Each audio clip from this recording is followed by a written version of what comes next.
আল্লাহ পাকের শুকরিয়া যে আমাকে নির্দোষভাবে প্রমাণ করা হয়েছে এবং আমি যে নির্দোষ এটা সবার কাছে উন্মোচিত হয়েছে।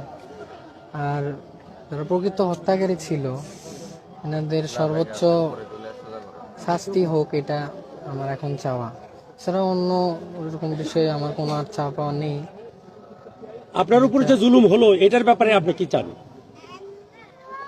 এরপরে যে জুলুমটা হয়েছে এখন হয়েছে ওই রকম ভাবে আমি কিছু বলতে পারতেছি না। ওই বিষয়ে আমার অভিভাবকদের কাছে আপনারা নিয়ে নিবেন।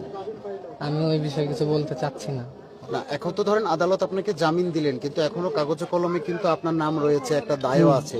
সেই দায় থেকে আপনার নিজের মাকে হত্যার যে দায়টা একটা বাহিনী দিচ্ছে এবং যে কারণে কাগজে কলমে এখন আপনার নামটা রয়েছে, সেই দায় থেকে আপনি মুক্তি চান কিনা স্যার, ওইটা একটু বলুন। এটা থেকে অবশ্যই আমি মুক্তি চাই।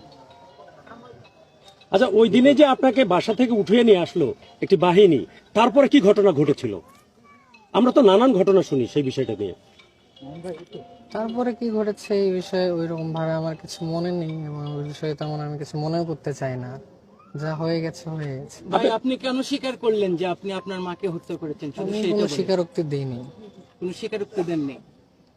সাংবাদিকদের সামনে তো র্যাব এই কথা স্পষ্ট বলেছে যে আপনি স্বীকার আমি স্বীকারোক্তি দিইনি। এখন পরে তারা কেন দিয়েছে বা কি জন্য দিয়েছে এটা আমার আচ্ছা, আপনার ব্যাপারে আরেকটা অভিযোগ যে আপনি এই যে প্রেম করেন এবং জুয়া খেলেন, এই জাতীয় যে অভিযোগ করেছে এই বিষয়ে আপনি কি বলবেন? সকলগুলো মিথ্যা। এই কোনগুলোর সাথে আমি জড়িত না। ওকে, ডান।